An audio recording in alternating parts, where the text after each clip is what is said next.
라는 제목을 가지고 하나님의 말씀 같이 나누겠습니다. 여러분, 성경에는요 심판이란 단어도 나오고 사랑이라는 단어도 나오는데 더 많이 나오는 단어는 의외로 심판이란 단어가 더 많이 나옵니다.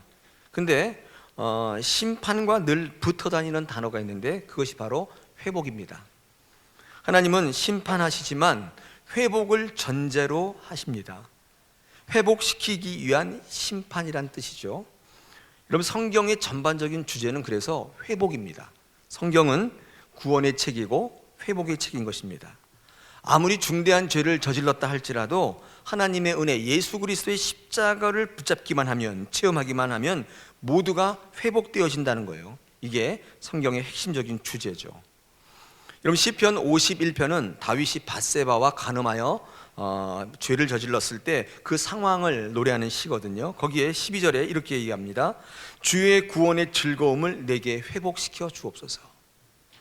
여러분, 시편 60편 1절은 타락한 이스라엘 백성에 대한 회복을 노래하는데, 하나님이여 주께서 우리를 흩어버리셨고 분노하셨사오나 지금은 우리를 회복시켜 주옵소서.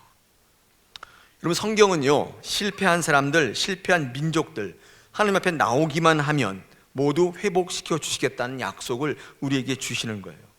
여러분, 그러므로 우리 예수 믿는 사람들은요 사람들을 바라볼 때, 세상을 바라볼 때 이 회복이라는 관점을 놓쳐서는 안 됩니다. 이 회복이라는 관점으로 늘 보셔야 돼요. 미운 사람을 보실 때에도 회복의 관점으로 보셔야 돼요. 좋은 것을 바라볼 때에도 이 회복이라는 거, 여러분, 이 관점을 놓쳐서는 안 됩니다. 이게 하나님의 관점이기 때문입니다. 반면에 이 회복이라는 관점에 반대되는 개념이 정죄예요. 이 정죄가 왜 나쁜가? 저와 여러분은 모두가 죄인들이죠. 구원받았지만 여전히 죄 가운데에 고민하는 존재들입니다. 안 그래도 그 죄 때문에 신음하고 있는데, 이 정죄를 하게 되면 두 번 죽이는 거예요. 확인 사살하는 거예요. 정죄하지 마십시오. 말을 할 때에도 신약 그 회복의 말씀을 가지고 하실 필요가 있어요. 우리 신약 시대 때 바리새인들이 왜 나쁘냐면요, 그 사람들은 사람들을 볼 때, 세상을 볼 때 이 회복의 관점이 없어요. 항상 죽이려고 드는 것입니다. 오히려 죄인이라는 것을 확정짓게 만들고 확인시켜줘요. 이런 거예요. 너는 안 된다는 거예요. 나는 이런 것 때문에 잘 되지만 넌 그것 때문에 안 돼. 그러면서 그가 안 되는 이유가 내가 흥하는 비결이에요.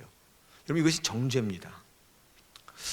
우리가 하는 모든 말과 행동들이 있잖아요. 이게 올바른가 틀린가, 여러분, 이게 판단의 잣대가 뭐냐면 이런 거예요. 이게 살리는 것인가 죽이는 것인가, 회복시키고 있는가 정죄하고 있는가. 여러분, 이것을 딱 보면 여러분이 하는 말이나 행동이 올바른 것인가 틀린 것인가를 우리가 판단할 수 있다는 거예요. 저는 충분히 비판할 수 있다고 생각합니다. 여러분, 내 비판이 정당성을 갖기 위해서 이 필요 충분 조건이 있는데, 이거는 회복을 전제하셔야 돼요. 비판할 수 있죠. 건강한 비판이 있을 수 있습니다. 무조건 하지 말라는 게 아니에요. 그런데 반드시 이 회복을 전제하고 있어야 됩니다.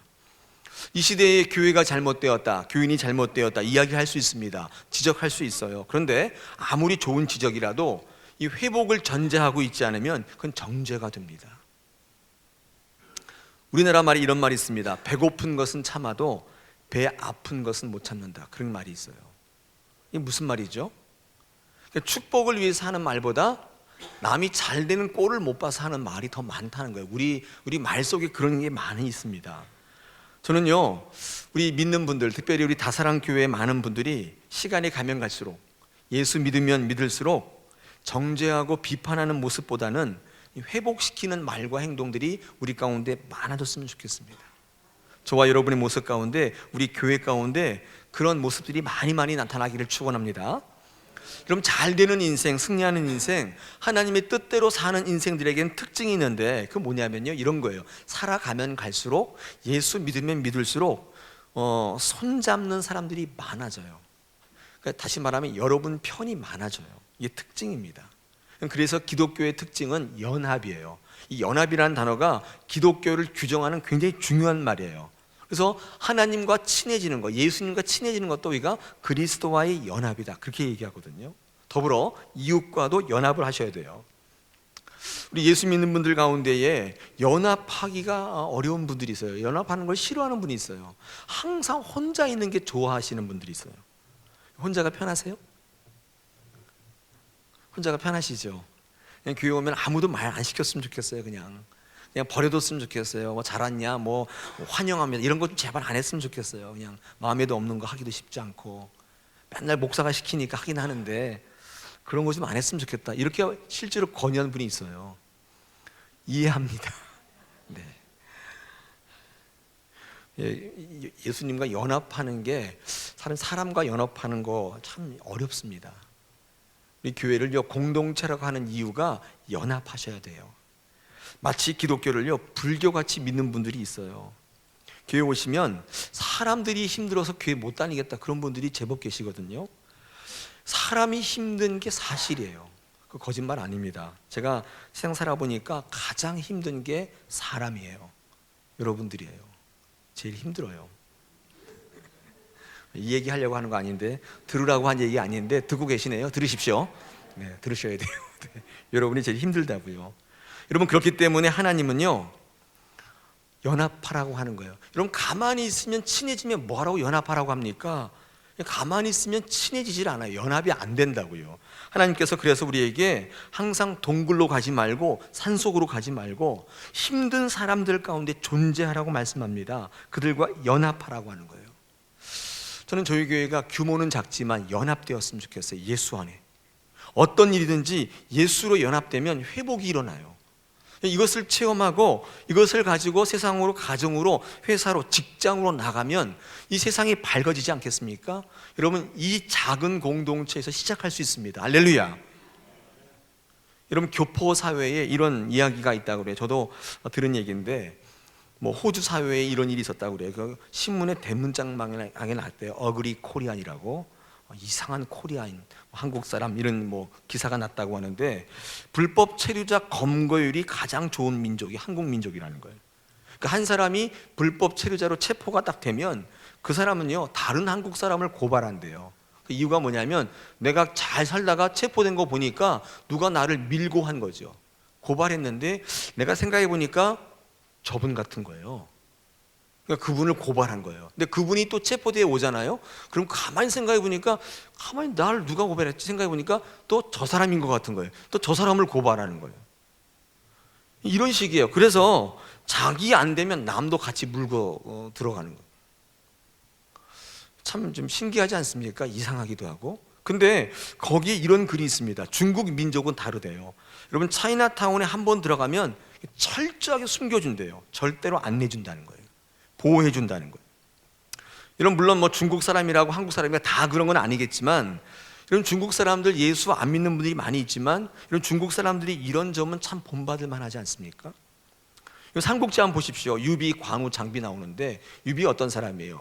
유비요 돗자리 장수예요. 아시지 않습니까? 관우 뭐예요? 서당 훈장이라고요. 장비 뭐예요? 백정이에요. 백정.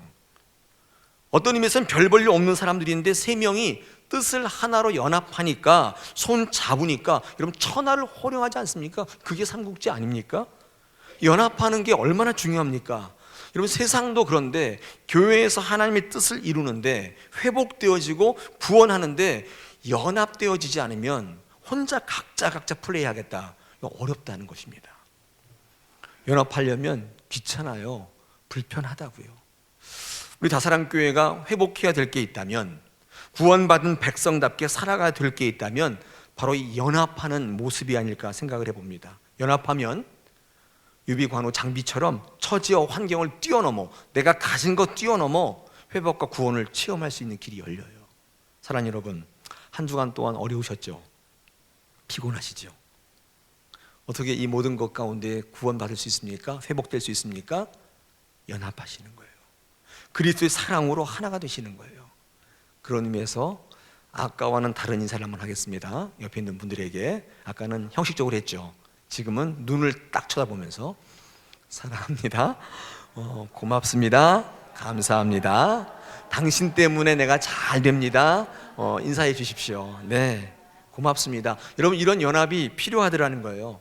여러분, 동물의 왕국 보면 그렇답니다. 남을 해치는 동물들이요 잘 될 것 같은데 오히려 멸종 위기를 맞는데요. 사자, 호랑이 이런 동물들이 힘세죠. 그래서 천적이 없는 것처럼 보여가지고 뭐 마냥 개체수가 늘어날 것 같은데 사자나 호랑이가 남을 해치는 동물이다 보니까 이상하게 그 개체수가 지금 멸종의 위기에 있다는 겁니다. 반면에 힘이 없어가지고 맨날 풀이나 뜯어먹는 동물들이 있죠. 공격 성향이 없는 동물들, 힘이 없기 때문에 곧 멸절할 것처럼 보이는데 이 개체수가 날마다 많아진대요. 저는 그거 보면서 참 이상하더라고요. 반대 아닙니까? 왜 그렇습니까? 동물의 세계에서도 이 살리는 관점, 이 회복의 관점으로 바라보는 삶의 패턴이 그들의 수를 많게 한다는 거예요. 많이 잡아먹어야 많이 늘어나는 게 아니에요. 성경에도 이런 논리는 얼마든지 있습니다. 우리 창세기 9장 21절에 보면 노아의 어떤 실수, 그 다음에 이 세 아들의 이야기가 적혀 있는데 이런 이야기가 적혀 있습니다. 노아가 어느 날 술 취해가지고 옷을 다 후러덩 벗고 아마 누워 잤나 봐요. 빨가벗고. 왜 이랬는지 잘 모르겠습니다만은 노아가 어떻게 이렇게 했습니다. 술 먹고 옷 다 벗고 자는데 이것을 세 아들이 봤다는 거예요. 근데 이것을 본 세 아들의 반응이 달랐다는 거예요. 맏아들 이 함은 그 모습을 보면서 동네방네 나가가지고 폭로하고 흉보고 비난했다는 거예요. 그러나 둘째 아들, 셋째 아들 셈과 야벳은 그것을 감춰주고 가려줬다. 성경은 그렇게 기록하고 있지 않습니까? 나중에 어떤 일이 벌어져요? 폭로하고 남이 안 되는 것을 즐겨 말하는 함은 셈과 야벳의 종이 되리라 저주받죠. 실제로 셈은 이스라엘 민족의 조상이고 함은 가나안 민족의 조상이 되었다고 합니다. 대부분의 가나안 민족들은 이스라엘 민족들 섬기잖아요. 종된 거예요. 여러분 가나안 정복사를 보십시오. 많은 가나안 민족들이 이스라엘 민족들에게 멸절당합니다. 현대의 이스라엘과 팔레스타인 역사를 보십시오. 그럼 이 저주가 실현되지 않습니까? 물론 성경엔 기록되어 있지 않지만 함은 어느 인종의 조상이 됐다고 말들 많이 합니까? 함? 저주받은 함? 흑인. 성경에 없어요. 근데 많은 분들이 함은 흑인의 조상이고 셈은 백인의 조상이 되었다 이렇게 얘기하는데 이게 어떤 관점이냐면 성경에 나오는 축복과 저주를 보니까 흑인과 이 백인의 이 역사를 보니까 딱 그렇더라는 거예요. 이 삶의 패러다임, 이 회복의 관점으로 보는가 정죄의 관점으로 보는가가 뭘 결정하는 거예요? 여러분의 자식의 삶을 결정하는, 후손의 삶을 결정한다고요. 그러므로 단순히 내 입 가지고 이야기하는 그 이상의 의미를 가져요. 여러분 입이요 말하는 게 내 입 가지고 내가 말하는데 네가 무슨 상관이야? 그 이상의 의미를 갖는다고요. 하나님께서 주신 입을 가지고 어떻게 하셔야 돼요? 축복의 말씀, 살리는 관점, 회복의 관점으로 이야기를 하십시오. 그러면 여러분만 잘 되는 게 아니라 여러분의 가정에 자녀들의 길을 열어버려요. 할렐루야. 믿으시길 축원합니다. 여러분 우리 교회의 공동체 연합과 연대를 해치고 부흥을 가로막는 가장 해악된 게 뭐냐? 여러분 이 정죄입니다. 정죄예요. 회복의 관점으로 돌아가야 됩니다. 살리는 영, 이 패러다임으로 회복되실 필요가 있어요. 한번 따라해 보겠습니다. 무슨 일을 하든지 살리는 일이 되게 하자. 두 분이 안 하셨어요. 제가 그래서 다시 하겠습니다. 무슨 일을 하든지 살리는 일이 되게 하자. 회복을 전제로 이야기하고 행동하자. 할렐루야. 꼭 그렇게 되기를 축원합니다. 성경을 읽어보면 이 구원이요 회복의 상황으로 나타날 때가 참 많이 있습니다. 우리가 4월 들어서 구원받은 백성답게 그런 주제를 가지고 이제 말씀을 나누는데 오늘 시편 27편을 가지고 이 구원과 회복의 상황이 우리 가운데 어떻게 드러나는가를 한번 확인해 보시고 여러분 그대로 살아가는 여러분 되시기를 축원합니다. 먼저 이 시편 27편을 보니까 다윗의 얘기죠. 여러분 다윗은 대적들 때문에 지금 시편을 보면 아주 급박한 위기 가운데 처해 있다는 것을 우리가 알 수 있어요. 2절을 한번 보시면 거기 뭐라고 되어 있습니까? 악인들이 내 살을 먹으려고 왔다는 거예요. 내 살이 이렇게 맛있나요? 어떤 내 살을 먹으려고 왔다고 되어 있습니다. 3절에 보니까 군대가 나를 대적하여 진치고 있다는 거예요. 이 도대체 얼마나 상황이 안 좋았으면 이렇게 표현했겠습니까? 다윗은 저와 여러분이 겪는 어려움보다 상상할 수 없을 만큼의 어려움 가운데 처해 있다. 시편은 우리에게 이렇게 이야기하고 있죠. 실제로 그렇지 않습니까? 우리 다윗이 오랜 도망자 생활을 했기 때문에 심신이 지쳐 있어요. 그러니까 모든 거 포기하고 싶을 만큼 그 영혼이 바닥까지 내려와 있어요. 여러분 쫓겨보셨어요? 빚쟁이에게? 요즘에 여러분 죽이려고 쫓아다니는 사람은 빚쟁이밖에 없잖아요. 그죠? 여러분 이게 사채 같은 거 꼬가지고 한번 쫓겨다녀 보십시오. 그거 정말 피곤합니다. 너 어떻게 잘하냐? 저 해봤거든요. 그 시달림을 한번 당해봤어요. 근데 정말 죽고 싶을 지경이에요.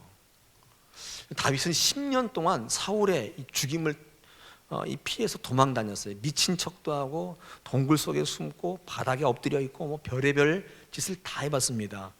여러분 어떻겠습니까? 그만 살고 싶다고요. 그 영혼이 바닥까지 내려와 있어요. 인생 살다 보면요, 이런 극심한 침체를 경험할 때가 종종 있습니다. 여러분 그때 어떻게 하십니까? 그냥 포기해버려요? 그만 살자. 에이, 다음에 새로 태어나자. 뭐 그래요?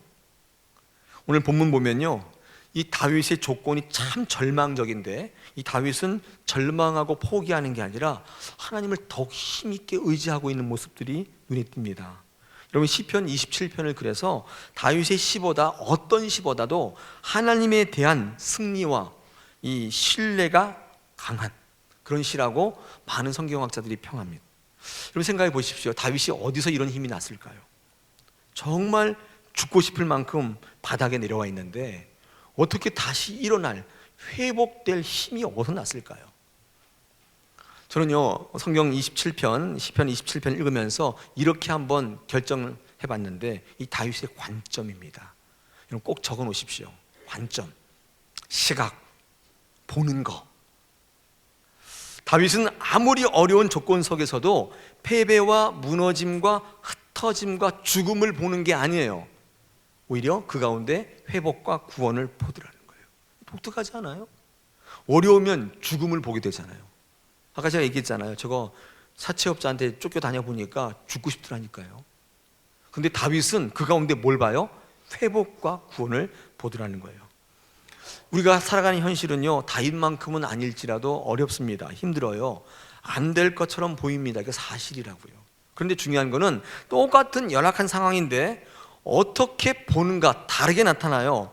어떤 분은요 어려우니까 망하겠구나 포기하자 죽자 이렇게 보는 분이 있는가 하면 어떤 분은 힘들고 어렵기 때문에 회복되겠구나 이렇게 보는 분도 있어요. 뭘 보냐는 거예요. 오늘 이 아침에 이 다윗의 관점을 좀 배우시기를 축원합니다. 제가 다윗을 한번 규정 지으려고 한번 볼펜을 들어서 연습장에 적어봤는데 내세울 게 별로 없어요. 다윗이 뭐 사울처럼 잘생긴 것도 아니고 키 큰 것도 아니고 도덕적으로 윤리적으로 완전한 것도 아닙니다. 여러분 다윗은 여자 참 좋아하잖아요. 밧세바랑 간음하잖아요. 사울 왕은 부인 딱 한 명이에요. 깨끗해요. 뭐 다윗성 지었지만 사울성이란 말 들어봤어요? 사울은 성도 안 지어요. 얼마나 검소하고 소박한지 윤리적으로 도덕적으로 완전한 사람인데 다윗은 그런 모습도 없다고요. 적을 게 별로 없어요. 체격적으로 뭐 골리앗처럼 거구해서 힘이 센 것도 아닙니다. 다윗이 내세울 게 없어요. 근데 한 가지 있습니다. 그게 관점이에요. 시각, 보는 눈, 남달랐다고요. 어떤 상황, 어떤 형편이 있든지 관계없이 그는요 회복의 관점이에요. 살리는 관점이라고요. 하나님의 관점에 초점 맞추는 기가 막힌 능력이 그에게 있었더라는 거예요. 이 골리앗과 싸움할 때도요 참 신기하게 자기와의 싸움이라고 보지 않는 독특한 시각이 있잖아요.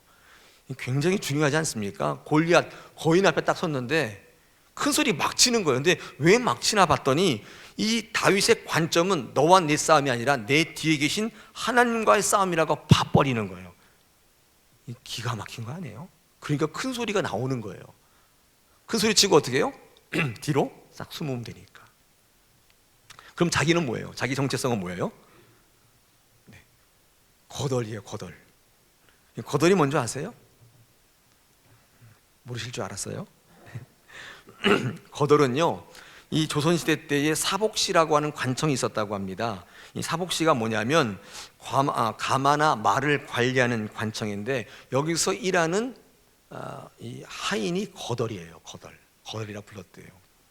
그러니까 높은 사람은 행차할 때 가마나 말을 동원하지 않습니까? 근데 이것만 가는 게 아니라 이 거덜이 같이 가요. 그래서 이렇게 하는 거죠. 쉬 물러거라. 폼나죠? 저녁에 연습 많이 했습니다. 이게 쉬 물러거라 이거 하는 거예요. 그러면 어떻게 해요? 길을 틔우잖아요. 그러면 많은 사람들이 쫙 물러나고 절을 다 하잖아요. 근데 이게 한두 번 하다 보니까 거덜이요 자기한테 하는 줄 알고 그래가지고 횡포를 일삼아요. 그래서 높은 사람들 권력을 일삼아가지고 온갖 못된 짓 했기 때문에 생겨난 말이 거덜난다요. 이 거덜난다는 말이 거기서 온 단어예요. 여기 거덜에게 인사하고 길을 비키는 이유가 뭐예요? 자기 때문이에요? 아니에요. 누구 때문이에요? 내 뒤에 있는 높은 분 때문이에요. 착각하시면 안 돼요. 또한 여러분 뒤에 하나님이 계신다는 사실을 잊어버려서는 안 돼요. 잊어버리면 쉬 물러거라 못하는 거예요. 그냥 주눅들어하고 가만히 있어요. 가만히. 세상이 뭐라 그러면 가만히 있어요. 쫄아가지고 할 말도 못하고. 왜 그래요? 다윗과 같은 시각이 없단 말이에요. 장점 아니에요? 그럼 뭘 보고 계십니까? 보는 게 능력이라고. 다윗은 아무것도 내세울 게 없는데 이 시각이 튀었어요. 회복의 관점으로 보는 거예요. 오늘 시편 27편에 이런 심각한 위기가 있는데도 하나님의 관점으로 보잖아요. 회복을 노래하고 구원을 기대하고 있잖아요. 대단하죠. 저는 다윗의 이런 점이 우리 교회 모든 분들 가운데 있기를 소망합니다. 기도했습니다. 여러분 꼭 이 믿음으로 이 관점으로 승리한 여러분 되시길 바랍니다. 오늘 시편 27편 읽어보면 3단계로 이 회복이 구원이 일어나고 있는 것을 우리가 볼 수 있는데 한번 단계적으로 한번 살펴보기를 원합니다. 먼저 1단계인데 1절부터 3절까지 보면 어떤 단계가 있냐면 인정하고 선포하는 단계가 반드시 있어야 돼요. 회복이 일어나고 구원이 일어나려면 인정하고 선포하는 단계가 반드시 필요하다는 거예요. 여러분 한번 3절 보십시오. 3절 한번 다시 읽어보겠습니다. 3절 시작. 군대가 나를 대적하여 진칠지라도 내 마음이 두렵지 아니하며 전쟁이 일어나 나를 치려 할지라도 나는 여전히 태연하리로다. 여러분 이 다윗은 대적으로 인하여 결코 두려워하지 않았다는 거예요. 태연했대요. 여러분 이 대적이 여러분을 대적할 때에 태어날 때 이 요소가 뭐냐면 먼저 대적이 있다는 사실을 인정하셔야 돼요. 이거를 인정하지 않는 분들이 있어요. 현실을 직시하지 않는 분들. 믿음이 현실 가운데 서 있는 게 아니라 이 망상 가운데 있는 분들이 있어요. 그런 분들은 믿음이 강력할 수 없습니다. 정신이 온전하지 않는 신앙을 두 다리가 떴다고 그래요. 지면에서 다리가 떠 있어요. 근데 얼핏 보면 이분 굉장히 신앙 좋은 것 같아요. 하나님이 얘기하고 뭐 얘기하는데 가만히 보니까 현실을 직시하지 않아요. 현실을 딛고 있지 않아요. 그냥 떠 있어요. 그거 아니라고요. 믿음 좋은 분들은 이 선포하는 분들은 다리를 땅에 딛고 있어야 돼요. 대신에 눈은 저 멀리를 봐야 돼요. 신앙이 결코 쉽지 않다고요. 여러분 이 교회에 나오시면 오늘 주일날 장사 문을 닫으시면 얼마를 손해보는지 알고 계셔야 돼요. 그 착각하고 계시면 안 된다고. 다윗은 이런 가운데에 현실을 직시했습니다. 다윗의 신앙 가운데 나타나지 않는 게 뭐냐면 척하는 거예요. 다윗의 신앙 가운데 볼 수 없는 게 척하는 거예요. 있는 척, 마치 강한 척, 마치 완전한 척, 알고 있는 척 하지 않았어요. 다윗의 특징은 연약함을 드러내요. 오늘 성경 본문을 보십시오. 다 드러내요. 하나님 죽을 지경입니다. 좀 미치겠습니다. 다 드러낸다고요. 그럴 때 다윗에게 뭐가 있습니까? 하나님의 절대적 신뢰와 확신이 있고 이것을 선포하는 신앙이 되더라는 것입니다. 여러분 선포할 때 구원의 회복의 효력이 나타나는 줄 믿습니다. 인정하시고 선포하는 게 중요합니다. 여러분 가운데 이 선포함이 있습니까? 여러분 가운데 선포하지 못하고 하나님의 능력을 확신하지 못하다면 이유는 한 가지예요. 척하기 때문에 그래요. 교회 와가지고 아무런 척 아닌 척하고 계시는 분들 많이 계시죠. 속은 다 골마 터져가지고 구름이 질질 새고 있는데 아닌 척. 제가 뭐 물어보면 괜찮습니다. 뭐 괜찮긴 뭐가 괜찮아요. 다 보이는데. 그렇죠. 여러분 그런 분들이 하나님 만나실 수 있어요? 척하고 있는데 다 아는 척하고 있는데 어떻게 하나님을 만납니까? 이 연약함을 드러내셔야 돼요. 그럴 때 하나님께서 선포할 때 효력이 나타나기 시작합니다. 이 마음에만 담아놓으면 되는 줄 알고 있는 분들이 있습니다. 이 마음에만 있는 거는 능력이 아니에요. 이게 표현될 때, 선포할 때 능력이 되는 줄 압니다. 여러분 생각해 보십시오. 시상이 머릿속에만 잔뜩 있어요. 근데 이게 표현이 안 되네? 맨날 하는 말이 당신의 눈은 호수, 이거밖에 몰라요. 그냥 뭐라고 표현할 수가 없네. 그래서 그런 거 있잖아요.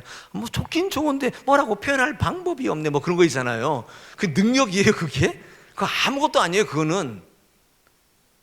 이런 거 어떤 화가가 화상이 머릿속에 잔뜩 있는데 그림으로 표현이 안 돼요. 그 뭐예요? 무능력자예요. 바보예요, 바보. 아무것도 아니라고 그거. 이런 분들이 있어요. 목사님, 저 하나님 다 알고 있습니다. 내 마음이. 바보라니까요, 그분은. 표현이 안 돼요. 우리 교회는요, 헌신이라고 하지 헌심이라고 안 합니다.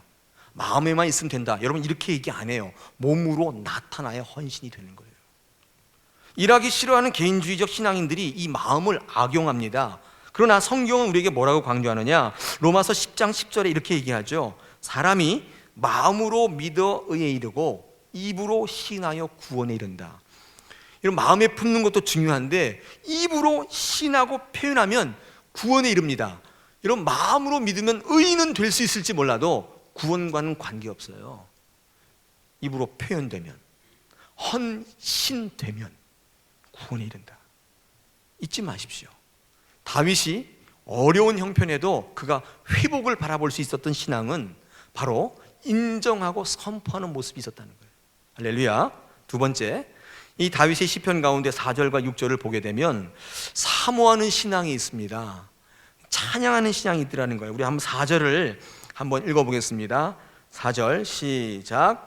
내가 여호와께 바라는 한 가지 일, 그것을 구하리니 곧 내가 내 평생에 여호와의 집에 살면서 여호와의 아름다움을 바라보며 그의 성전에서 사모하는 그것이라.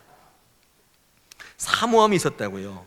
하나님의 절대적인 보호로 말미암아 자기들의 원수로부터 보호받고 하나님의 전에서 기쁨을 누리게 될 것을, 이 다윗은 그 어려운 가운데서 어떻게 해요? 사모한다고요.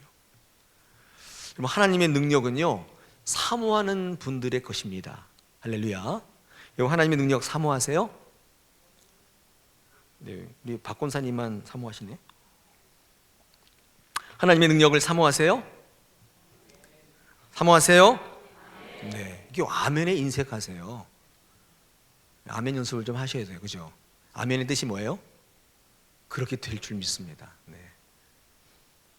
하나님의 능력은 사모하는 자들의 것입니다. 여러분, 사모하는 것은요, 준비하는 거예요. 준비하는 거. 제가 이렇게 말씀을 딱 만들었는데, 이런 일을 제가 한번 경험한 적이 있는데, 지난 교회에서 제가 공항에 이렇게 자주 해외 출장을 다니거나 그런 일이 있어가지고 공항에 가게 되면 짐이 많지 않습니까? 그러면 이제 저랑 같이 사역하시는 전도사님들 몇 분이 계시는데 그분들에게 좀 마중 나와라 이렇게 얘기하면 어떤 분은 항상 제 시간에 딱 오시는 분이 있어요, 공항에. 그래가지고 차 다 대기시켜 놓고, 심지어는 제가 저녁에 기내에서 먹지 못했을 걸 알고 햄버거도 딱 준비해 놓고, 그런 분이 있어요. 근데 감동이죠. 감동이에요. 절대로 안 늦어요, 그분은. 근데 어떤 분은 꼭 한 30분씩 늦어요. 그래가지고 제가 그 많은 짐 끌고 여기저기 다니면서 어디 왔나 찾으러 다니고, 그런 일들이 있습니다. 여러분, 이 차이가 어디서부터 옵니까? 항상 늦는 분은 저 사랑하지 않는 분이에요. 왜냐하면요, 제가 저희 집사람이랄지 사랑하는 사람이 어디 오면 제가 마중 나가잖아요. 그러면 항상 준비해요. 근데 그 길이 막힐 것 같으면 내비게이션 보고 다 연구해요. 아, 이 시간에 막히겠구나, 돌아가야겠다. 공사하네, 일로 가면 안 되겠네. 그럼 이거 다 준비하지 않습니까? 그래서 딱 가면 미리 딱 기다리고 있죠. 사랑하는 사람 그렇게 기다리지 않아요? 매일 늦는 분은요, 항상 핑계가 뭐냐면 공사 중이래요. 차 막혔대요. 근데 가만히 보니까 그 사실이에요. 그 거짓말 아닙니다. 더 할 말이 없어요. 사랑하면요, 반드시 준비한다고요. 사랑하는 사람 마중 나가는데 막 나가지 않습니다. 이게 사모하는 사람은요, 항상 준비된 모습이 있어요. 우리 1예배 때 그런 얘기 했습니다. 일부 예배 9시에 예배를 드리는데 결코 이른 시간 아니에요. 예배를 사모하냐? 그럼 준비되어진다고요. 아침에 일찍 일어난다고요. 근데 예배가 시답지 않으면, 내 마음 가운데 하나님의 은혜를 사모하는 마음이 없으면 아침에 8시 55분까지 자는 거예요. 그러다가 막 튕겨 나와가지고 옷 입고 나와가지고 그냥 여기 가서 또 자는 거예요. 하나님께서 그분에게 사모하는 마음, 이 은혜를 주실까요? 여러분, 사모한다면 준비하는 모습이 맞죠. 여러분, 초대교회 많은 분들이 성령을 기대하며 사모했습니다. 그런데 정작 성령이 왔을 때 그것을 능력으로 누린 사람은 기도로 준비한 사람들이에요. 가만히 있던 사람들은요, 다 성령 받은 사람 보고 술에 취했다고 그러고 성령을 무시하고, 실제로 메시아가 왔을 때 그들을 죽인, 메시아를 죽인 사람이 누구냐? 여러분, 준비하지 않은 사람. 입으로는 늘 사모한다고 얘기해요. 왔으면 좋겠다고 얘기해요. 근데 준비하는 모습이 없다고요. 그럴 때 실제로 왔을 때 누리지 못하는 인생이 됩니다. 그러므로 이 다윗에게 사모하는 마음이 있었다는 말은 다른 말로 바꿔보면 어때요? 기도했다는 거예요. 준비했다는 거예요. 여러분, 실제로 교회에서도 마찬가지입니다. 기도하지 않는 분들은 늘 잠재적인 반대자예요. 영적인 것들을 사모하는 이들은 반드시 기도합니다. 여러분, 기도하는 분들이 부흥을 맞을 때 그게 힘이 되고 능력이 되지 않습니까? 기도하지 않는 분들은요, 부흥을 싫어해요. 반대자가 되고 십자가의 원수가 되더라는 거예요. 우리는 구원을 누리고 회복이 되어지려면 우리 가운데 반드시 뭐가 있어야 돼요? 사모하는 신앙이 있어야 될 줄 압니다. 오늘 6절에 보면 뭐라고 되어 있습니까?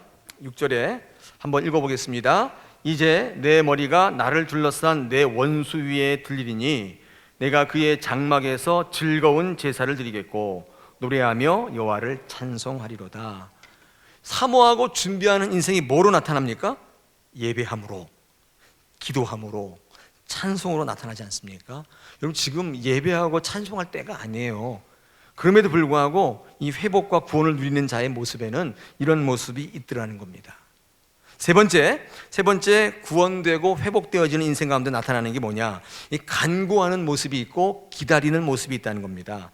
우리 7절부터 우리 14절까지 보면 간구하는 모습이 있습니다. 고난 당한 가운데 여호와를 향하여 응답을 기대하고 달라고 간구하는 이 다윗의 모습이 곳곳에서 발견되고 있습니다. 여러분 보십시오. 이 구원은 주시는 게 아니라 어떤 의미에서는요, 간구하는 자가 얻는 거예요. 그렇죠. 구원은 그냥 가만히 있으면 낼름낼름 먹게끔 주는 게 아니라 이 간구하는 자가 얻게끔 되어 있습니다. 그래서 오늘 그 8절에 뭐라고 하나님께서 우리에게 말씀합니까? 너희는 내 얼굴을 찾아야 된다. 찾아야 된다. 우리 마태복음 13장 44절에 천국에 대한 얘기가 많이 나타나 있는데, 천국을요, 밭에 감추인 보화다, 그렇게 얘기해 놨습니다. 천국이 공짜 아닙니까? 믿는 사람에게 거저 주시는 은혜인데, 공짜인데 왜 길바닥에 늘어놓지 않았어요? 이유가 뭘까요? 왜 다 숨겨놨어요? 찾아야 돼요. 왜입니까? 천국은 찾는 자의 것이에요. 공짜라고 해서 가만히 있으니까, 입 벌리고 있으니까 얘다 천국이다 먹어라, 이런 법이 없어요. 찾는 분이 얻게 돼 있습니다. 구원이 그런 개념. 내가 하나님의 얼굴을 찾아야 됩니다. 여러분, 이렇게 어려움에 당한 이 다윗이 일평생 도전하는 적들과 끊임없는 갈등, 극한 대립에서 그가 살아남을 수 있었던 방법, 그 문제를 풀었던 방법이 뭐냐면 이 간구하는 신앙입니다. 오늘 이 아침에 여러분 꼭 놓치지 마셔야 돼요. 간구하셔야 돼요. 근데 의외로요, 어려운데도 구하지 않는 분들 굉장히 많아요. 인생이 어려운데 구하지를 않아요. 구하는 자리에 안 나와요. 매일 자기가 찾으러 다녀요. 찾으러 다녀. 구하는 게 쉬운 것 같은데 어렵더라는 거예요. 오늘 9절 보십시오. 9절에 지금 다윗은 어떻게 구합니까? 나를 버리지 마시고 떠나지 마시옵소서 간구하고 있잖아요. 11절 보십시오. 내게 가르쳐 주십시오. 나를 평탄한 길로 인도해 주십시오. 자기가 하는 게 아니에요. 자꾸 간구하고 있다고요. 그러면서 주실 때까지 기다린다. 우리 14절에 보니까 담대하여 기다리라. 회복되어지고 구원되어지는 인생 가운데 나타나는 세 번째 특징이 뭐냐면 간구하는 신앙, 기다리며 인내하는 신앙이 그들 모습 가운데 있더라는 거예요. 저는요 창세기 읽으면서 그런 생각 많이 하는데, 제가 뭐 시간적 여유가 있고 좀 할 일이 없어서 그런지 몰라도 엉뚱한 생각들 좀 많이 해요. 여러분 창세기 이렇게 읽어보면 6일 동안 세상을 창조하는데 좀 이상하죠? 안 이상합니까? 하루 만에 창조하면 안 되나요? 전지전능하신 하나님이신데 첫날엔 이거 하고 둘째 날 이거 그럴 필요가 뭐 있어요? 그냥 하루에 싹 다 있어라 이렇게 하면 끝나잖아요. 너무 이상한가요? 아니 전지전능하신 하나님 말씀으로도 다 창조하신 분이 왜 하루에 요만큼 이틀에 요만큼 능력이 안 되나? 그런 생각 안 해보십니까? 왜 그렇게 하셨습니까? 이유가 뭐예요? 왜 시간을 필요로 하십니까? 성경을요 창세기부터 요한계시록까지 읽다 보면 하나님이 우리에게 요구하시는 게 하나 있어요. 이게 바로 때입니다. 때. 하나님의 때가 있다는 걸 계속 강조하고 계세요. 여러분 때가 있다는 건 뭐예요? 우리에게 인내를 요구하시는 거예요. 하나님의 때와 여러분의 때가 달라요. 그렇기 때문에 하나님을 누리고 싶은 분들은 반드시 인내를 배우셔야 돼요. 오늘 기도했어요. 바로 15분 만에 안 나타나면 나간다고요. 하나님 축복을 이룰 수가 없죠. 하나님의 이런 때와 시기가 반드시 있습니다. 그래서 성경을 읽다 보면 내 문제가 드러나요. 내가 살아가면서 일을 못하거나 능력이 없어서 망하기보다는 사실은 하나님의 때를 분별하지 못할 때가 많아요. 기다리지 못할 때가 많아요. 그래가지고 내 마음대로 일해버려요. 그렇죠? 사울왕처럼 기다려야 되는데 기다려서 다 흩어지더라도 이스라엘 군사가 빵명이 남아도 블레셋 군사들이 쳐들어와도 끝내 기다려야 되는데 기다리지 못하고 자기 손으로 600명을 끌고 모았기 때문에 망한 거예요. 여러분 사무엘상 13장은 하나님의 때를 분별할 줄 알았다면 사울의 기적장이 될 수 있었어요. 여러분 그것이 잘난 건가요? 저와 여러분의 모습 아닌가요? 기다리지 못해서 내 방법을 추구하는 거예요. 언제까지 기다려? 내가 이렇게 했기 때문에 600명이라도 모았지. 하나님 뭐 기다린답시고 멍청이 앉았다가 망할 뻔했어. 여러분 그게 저와 여러분의 고백 아닌가요? 하나님의 때가 반드시 있다는 거예요. 여러분 그래서 하나님은요 완벽하게 창조의 사역을 끝내지 않으시고 한동안에 이 땅에 공허와 혼돈을 남겨놓으셨어요. 이게 불필요한 것처럼 보이지만 하나님은 천지 창조의 이 과정을 반드시 넣고 있습니다. 성경을 읽어보십시오. 수많은 사람들이 하나님 앞에 쓰임받았던 인물들은요 다 이 은둔의 시간, 혼돈의 시간, 이 기다림의 시간이 반드시 있었어요. 모세 어떻습니까? 그렇죠. 모세는 몇 년 쓰임받기 위해서 80년 기다렸어요. 사도 바울도 마찬가지지 않습니까? 사도 바울도 끊임없이 기다리잖아요. 10수년을 다소 지역에서 아라비아 광야에서 기다리죠. 다윗은 어떻습니까? 10년 동안 쫓겨다녔다니까요. 요셉은 어때요? 수많은 세월 옥살이, 감옥살이, 노예살이 했다고요. 우리는 어떻습니까? 하나님의 과정 우리 가운데 있습니다. 여러분 지금 기다리고 있습니까? 어렵습니까? 이 과정이에요. 잘 버티셔야 돼요. 버티실 때 필요한 게 뭐예요? 밥 많이 드셔야 돼요. 밥 드시고 두 다리에 힘 딱 가지시고 버티셔야 돼요. 힘들다고 고지 주저앉아가지고 산이 죽니 이렇게 하지 마세요. 예배 착실히 드리시고 기도하시고 하나님 말씀 붙잡으면 사단이 흔들 수가 없어요. 근데 이게 없으면 매일 폭삭폭삭 주저앉아요. 저를 비롯해서 우리 수많은 대한민국의 많은 성도들이 이 문제로 인하여 고민하고 있습니다. 사랑하는 여러분, 우리 다사랑교회는 무엇보다 지금 믿음이 필요한 시기예요. 어쩌면 저부터 흔들리고 있고 여러분 흔들리고 있지 않습니까? 사시나무 떨듯이만 흔들리고 있잖아요. 어떻게 이길 수 있습니까? 믿음으로. 오늘 다윗이 이 어려움 가운데에 회복되어지고 구원되어지는 역사가 어떻게 우리 삶 속에 나타나는가 정리하겠습니다. 첫 번째, 인정하고 선포하라. 두 번째 뭐죠? 사모하라, 찬양하라는 거예요. 사모하는 것은 준비되어진다고 말씀드렸죠. 세 번째, 간구하는 신앙, 기다리는 인내가 필요하다는 겁니다. 하나님께서 이것을 통해서 여러분 현실에도 불구하고 높이 들어 쓰시고 지금 이 기간이 과정이니까 하나님께서 큰 뜻을 여러분을 통해 이루실 줄로 믿습니다. 이 말씀으로 승리한 여러분 되시기를 축원합니다.